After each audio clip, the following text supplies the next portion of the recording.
Well, hello and welcome to our final show where we're picking our final two centre forwards and our manager in our Sunderland Best 11 series. So, remind us of the team that we've got so far, can we?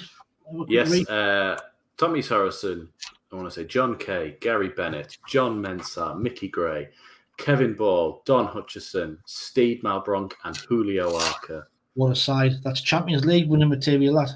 It is. Right. Super League winners. All that leaves us now is to pick two centre forwards in. So, is it going to be Quinn Phillips, Conrad? Yeah. I mean, ruined mine. There was going to be Quinn Phillips. Oh, well. Right. Good night, everybody. We'll see you next time. Thanks for watching. But no, let's do something a bit different. Let's just see that Quinn Phillips are both injured. They're both out for the season. And, they're not playing. We'll do something a little bit different. So we've got to pick two different ones apart from Quinn Phillips. I already know what people are going to say. They're like, you put John Mensah in and he's made glass and you've put these two out for the season. Yeah. I'll mix it up as well. I'm only going to play one striker with an attacking midfielder or like a false nine, as it were. You can't change the formation last minute.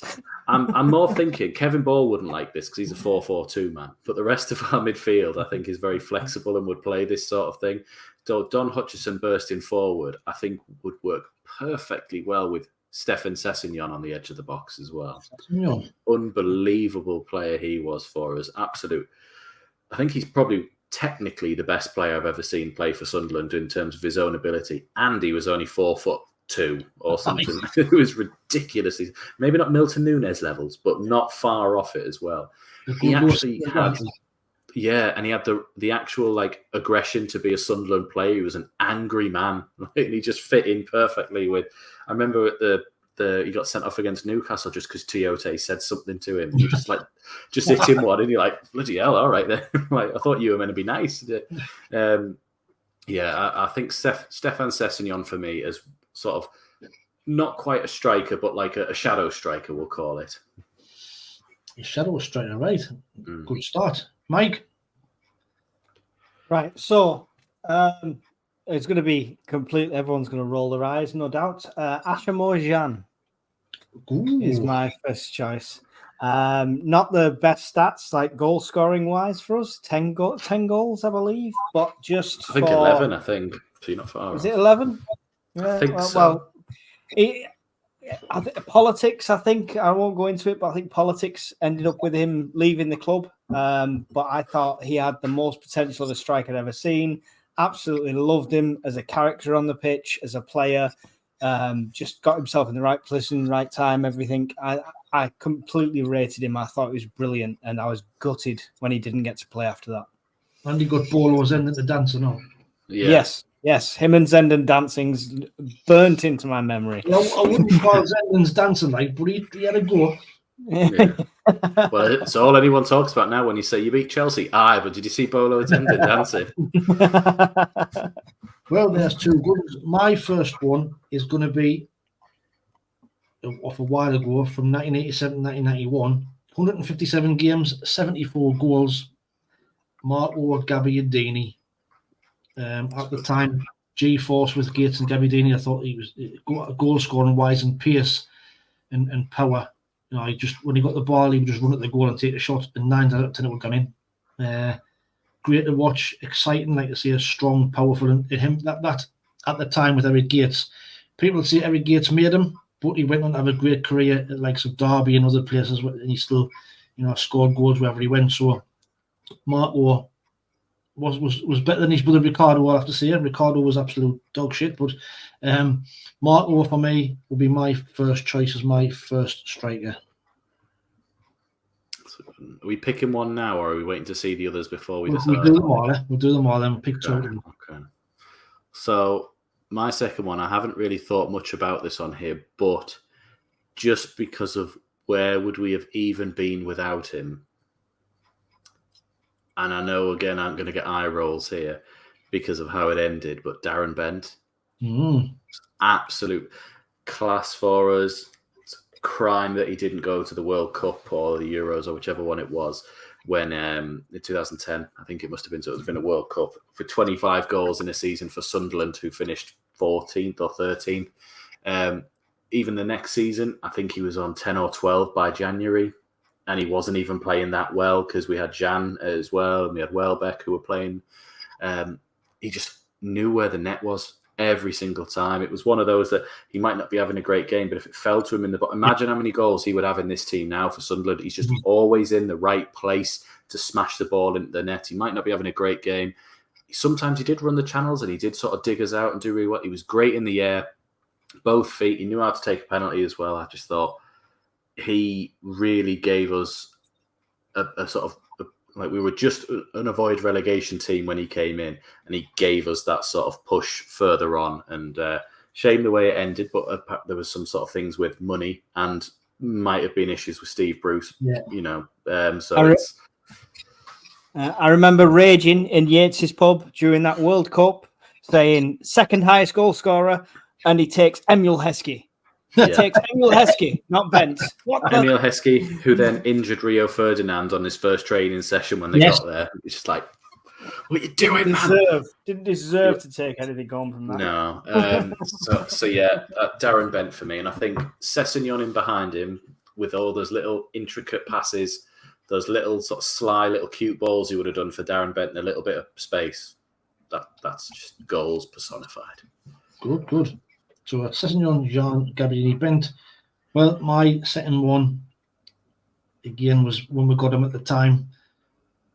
Massive stroke of business, a great stroke of business from the manager to swap him for Horsey out the door. Jermaine Defoe. On a free.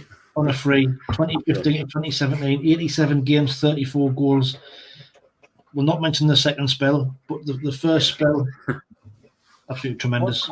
What second spell? There was no second spell. Philly met him randomly once and interviewed him, but that's about the level of his second spell with us. That was the highlight. That's Jermaine Defoe's claim to fame, met by Philly. Yeah. Right, his first spell at the club was absolutely tremendous. And again, that side, I think you would just rely on him every time he got a chance. 9 out of 10 he put it away and made goals himself as well.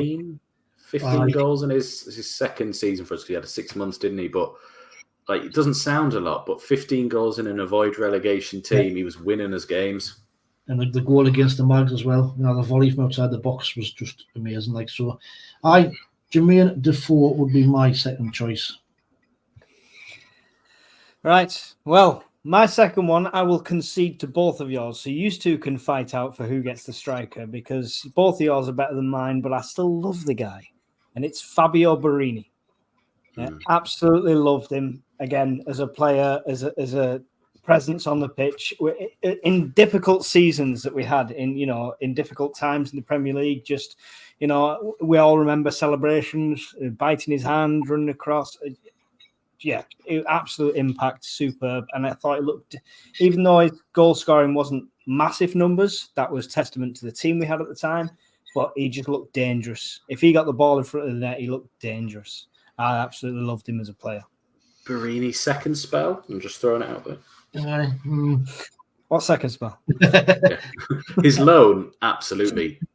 When we brought him back, it just reeked of that Martin Bain, Sunderland signing up. Oh, well, he's been here before. Let's just get him anyway. He'll be fine. He'll be fine. Yeah. But I did love Borini as well. Yeah. Great player, but I will concede him to both Bent and Defoe easily. So you two can find that one out. I'm just going to throw it out there, just to be sure.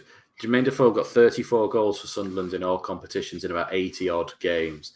Darren Bent got 2 less goals at 32, but he did it in under 60 games for us. Good, that's a good record, isn't it? It just shows you. That's a good record. And everybody was still classed Defoe as being the. But Defoe also insisted on that clause in his contract of, if we get relegated, I can leave for free, which scuppered us a bit of money when he left. So there's that in there. He didn't have to walk when we got relegated. He chose to. Correct. I think you've got an out-and-out striker and an absolute professional goal poacher. That's your 2 players you've got there. But Ben, for a player to be in the right position at the right time and just to direct something in goal, he was absolutely He's the only one ever score off a beach ball. Yeah. He is, yeah. But Bent didn't score in a derby. Oh, he did score, but did. we don't mention that derby. No. I will say as well, just before we mention it, we can't pick them together because they both played together at Spurs and they sold Bent because of that. Aye. Now, that means that Bent's worse just because Bent's my player. But when they had at the time, they had Berbatov, Keane, Defoe, Darren Bent. It was always going to be Darren Bent goes first. And Darren Bent was a lot younger because he'd only just come in from Charlton beforehand. And yeah, just... I'd be quite happy to go with Bent as one of the one, like. I've done all right here. Like, I've got Hutchison as well. So if you go Bent, okay, if we go Bent...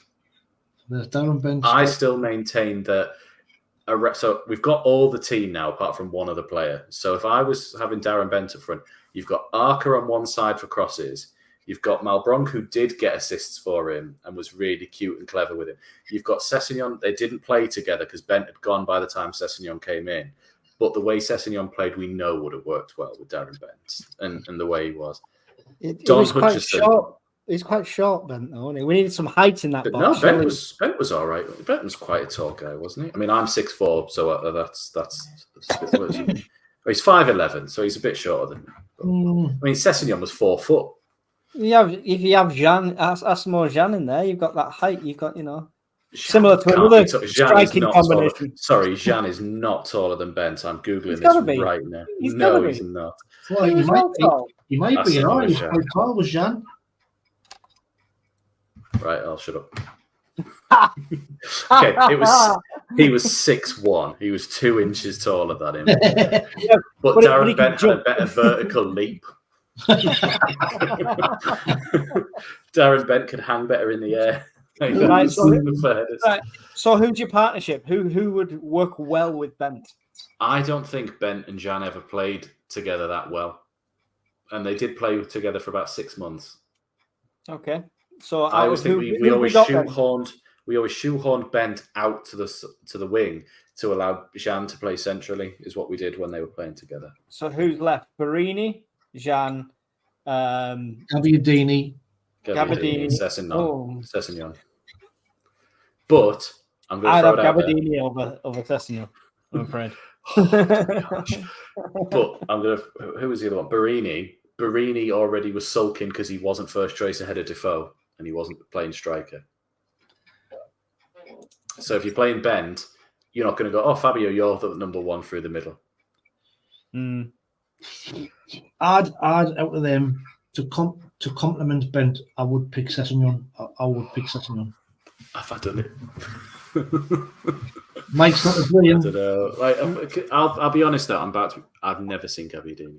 So it was way before my time. I wasn't even alive for 3 of the years that he was there at Sunderland. So I can't very well go, oh, he's quality. I've seen his goal in the playoff semi-final at St James's Park, which caused the pitch invasion. I think that was him. That was him, yeah.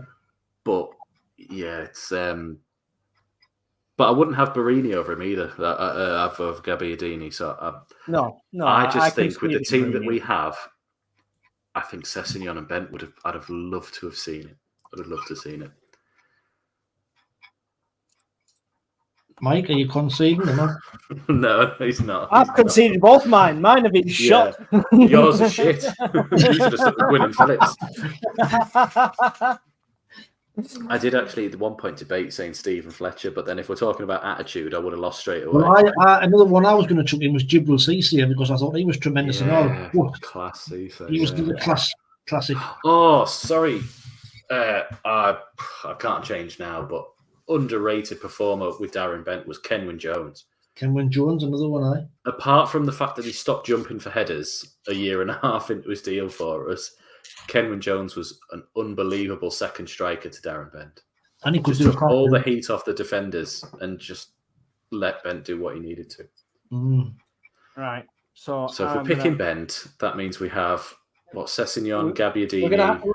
We're going to go off the numbers, and we've got to tie break. It's got to be the numbers, and Sessegnon's got more games, more goals.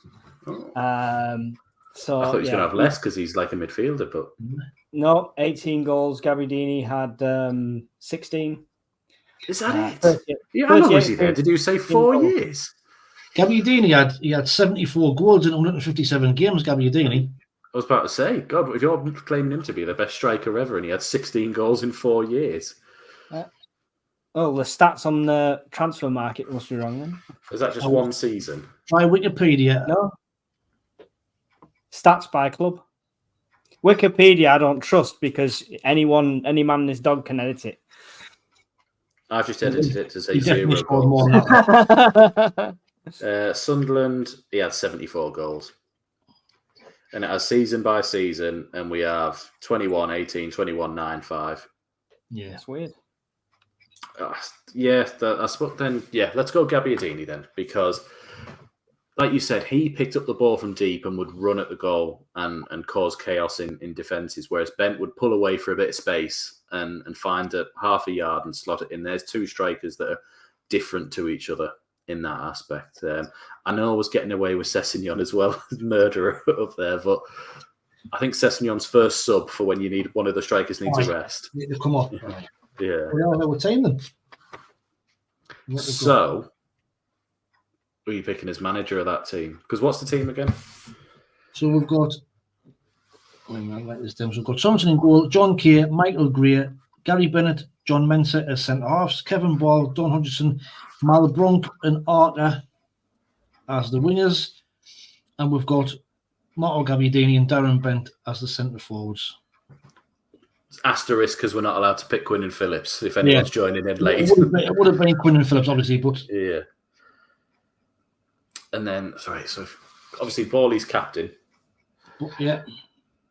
Then who would So a manager for me would have to be Sam Allardyce.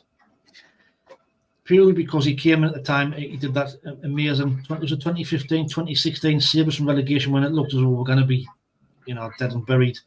Them scenes at the end, I think we beat Everton and he was, around the pitch and trying to take his shirt off. Yeah. Hadn't been for the FA who royally fucked us over because after that we got David Moyes and the rest is history. So if he hadn't gone to the England job, who knows where he might have been. So just for what he did and just the presence and the football. And who did he work with out of that team? So Allardyce, did he work with any of the players in that team? No. I was just trying to work it out, but the latest sort of player that we have in that team is Malbronk, like the most recent one, Darren Bent.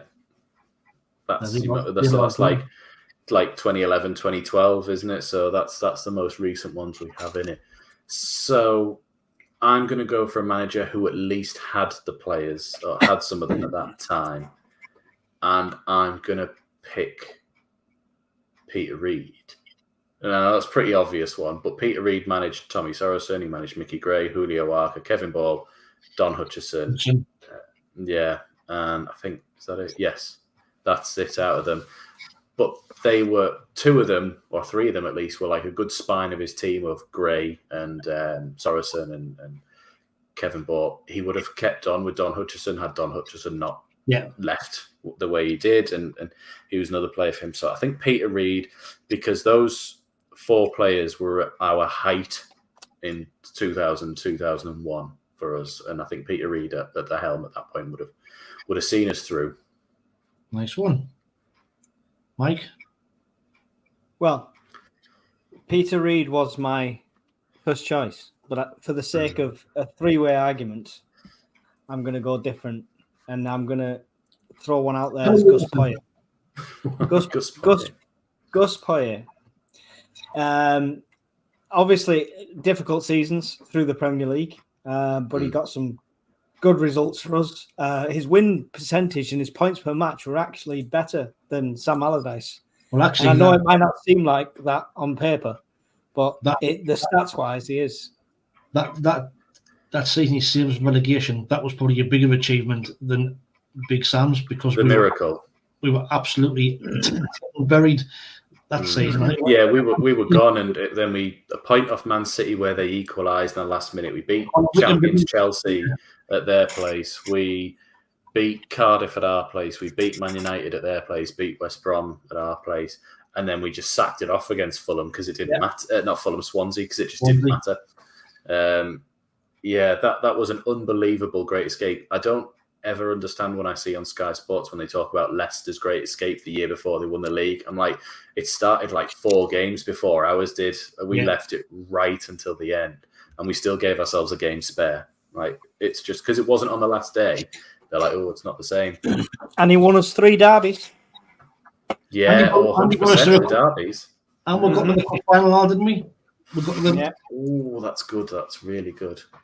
Yeah, Peter got us to a semi-final in the Worthington Cup at the time. We got beat off the final of the League Cup now, didn't he, under him? Yeah, one of his best attributes for me is what we've been lacking in managers recently is he adapted every time to who he was playing.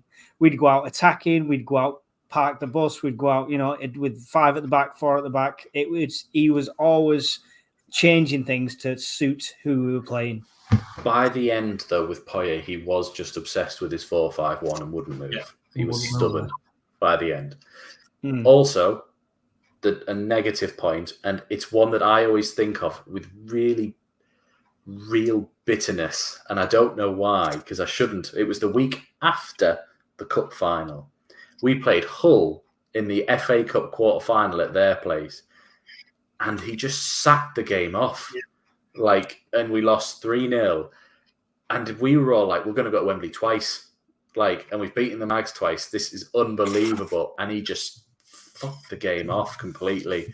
And it was like, I don't think you quite realised what this would have meant to people. Even if we'd have gone down, but we'd have been to Wembley twice and beat the Mags twice in a season, people would have remembered that season forever. Yeah.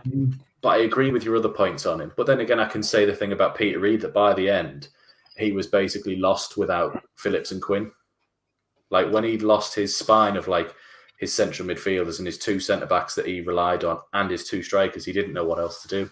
We won that with them, weren't we? And then for Big Sam, he kind of left on a high, didn't he? He left when arguably we all thought this is the dawning of Sunderland at this point. This is going to be us now for years to come. I can't choose him because of he left us for England, which I can forgive any manager for, but then to screw that up so badly for stupid reasons. For a plus point on that, though, he did order a pint of wine. Yes. A mega pint. Mega pint. There's just something about the fact that he did that is just so funny.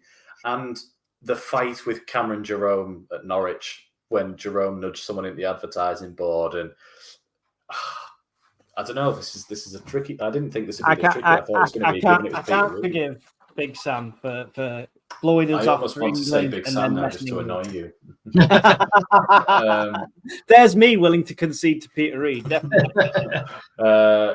Just for the fact that when we went up, it was the highest finish we'd ever had in the Premier League. I'm going to stick it out, Peter Reid. It's the highest we've ever been in the Premier League, and we've got the most players in that team from Peter Reid's team. Twice 7th.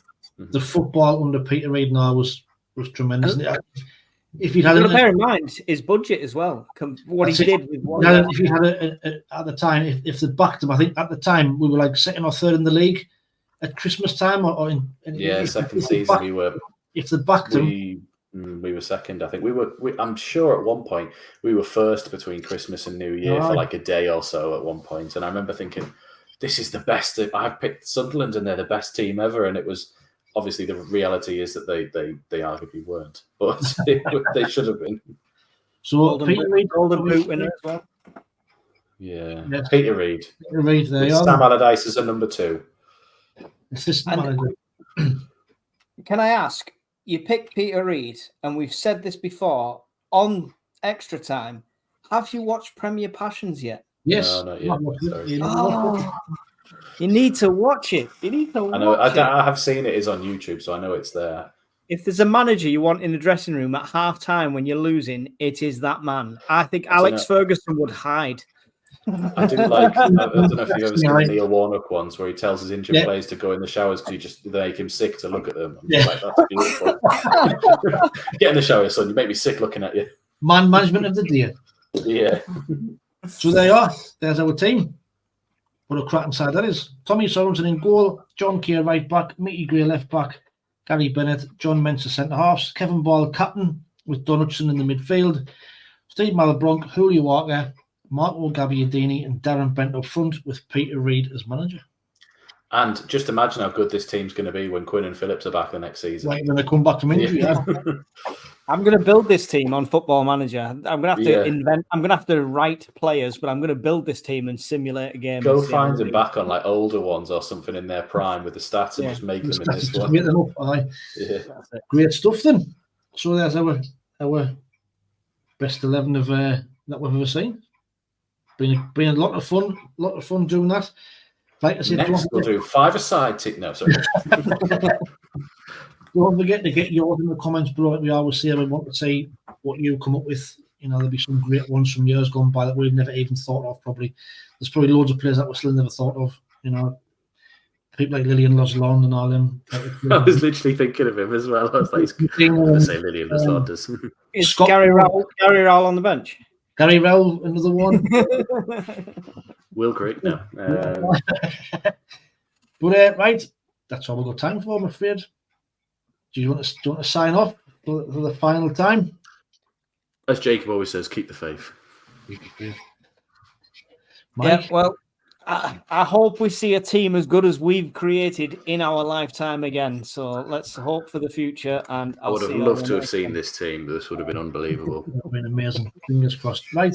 Until the next time, thanks for watching. See you later. Well.